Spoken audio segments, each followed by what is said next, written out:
But what some would have wondered that if that were the case, you were trying to defend yourself. It was an error that you said, oh, not again. You didn't know when it came out. Sure. Others would have thought the first thing to have happened is your members, the committee members, would have jumped in your defense. But the impression people got from their response was that, oh no, it makes this committee look as though we have an agenda. You see, first of all, we are all in the committee representing zones, and we all have our interests. And I think right from ab initio, even before I got into the conference, of course, you can go and check in circles, I was seen as I shouldn't have been in the conference. By who? By those who prefer the status quo, who benefit from the status quo. Why just you? Of all the members? Because some of them felt that I had been involved in certain things which was against their interests.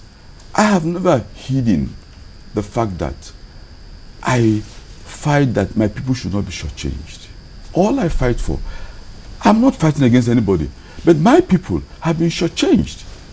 In that, if you look at, of course, Lagos that made me. Can you imagine Lagos has only 20 or so local governments? And a place that Lagos is thrice as much has more local governments. What is the implications? The implications is that the services that Lagosians enjoy are stretched. So there are many things that are wrong with the system. So had there been a plan to edge you out of that committee and you fell for it? Oh yes, there was a plan. But you see, that plan is irrelevant. Tony Nyiam is not the important person. The important person is the spirit that is moving the president to convey this conference. So did people have the impression that some of the committee members also wanted you out of the committee? A majority. In fact, in the actual meeting, there were 7 people who decided. Out of 13, 5 were the ones who stood firmly. Even though they didn't appoint you? Even though they didn't appoint me. But that's not important. It is important. I beg to disagree on this one, because from what we've just highlighted, bringing up stories, telling us about, or reminding us about the ILO on ethno-nationalities, and bringing the examples in Europe and so many other countries, it means you have some form of knowledge. And if we say you have some form of knowledge, and going by your antecedent, we've seen what you've actually stood for in the history of this nation.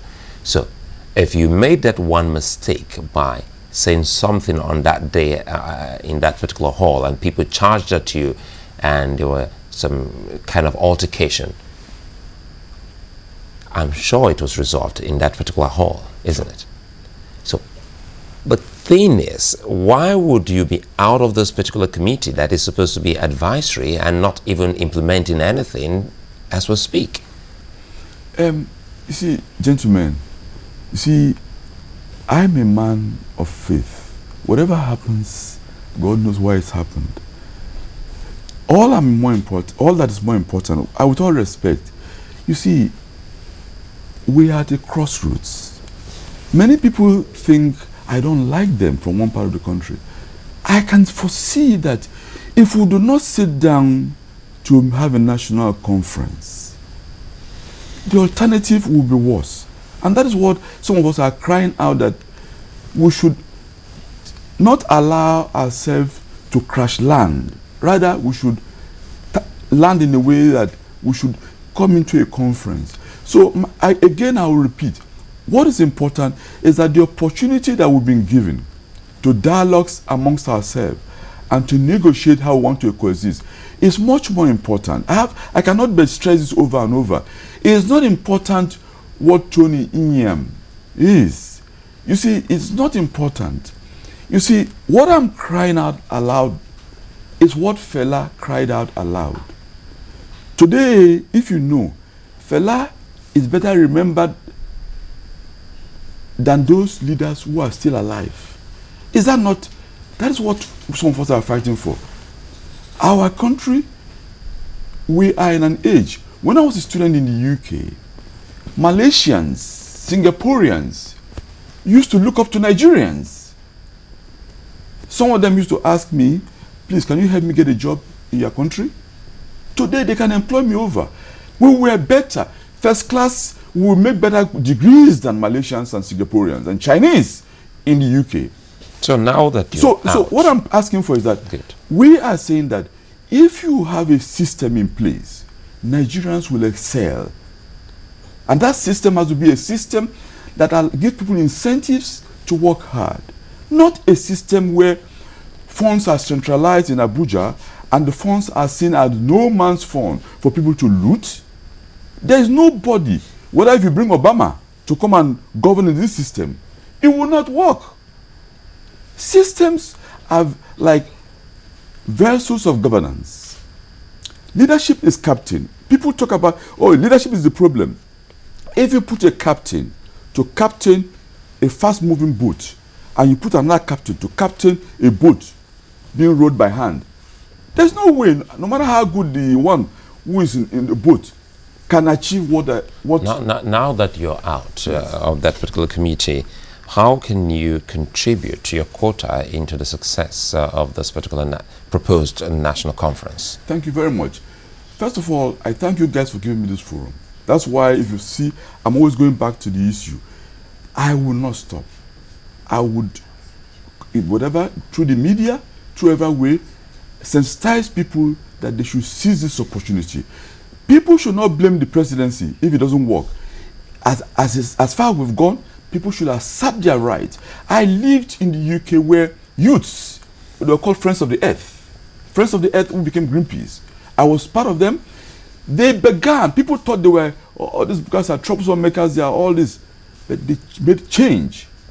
What they were crying against about the environment in the 70s, people thought they were crazy. Today, see the impact of the environment. I am saying that if Nigerians are allowed to be themselves, that is, if the regions, people, you have the Southwest to govern itself and pay tax to the center, I can assure you in 5 years, the Southwest will exceed Malaysia. And that will force my zone to copy. And of course, you know what the Igbos will do. But you have some people in the same Southwest who have said, there's nothing wrong with our constitution. If we implement it as it should be, we won't be talking about the challenges of leadership. I think the Southwest is a very interesting phenomenon. The majority of Southwesterners want, even some of the people who are friends, who are progressives like me, who share the view. But I'm surprised that they are now sacrificing our long-term objectives for strategic objectives on being in office, which is transient. On being in office? Or being in office. People want to be in office, which is transient, which is short-term. But they forget that all we've been fighting for jointly in Dadeco, in all we've been fighting for, is what the likes of Chief Ayo Adebanjo is still fighting for.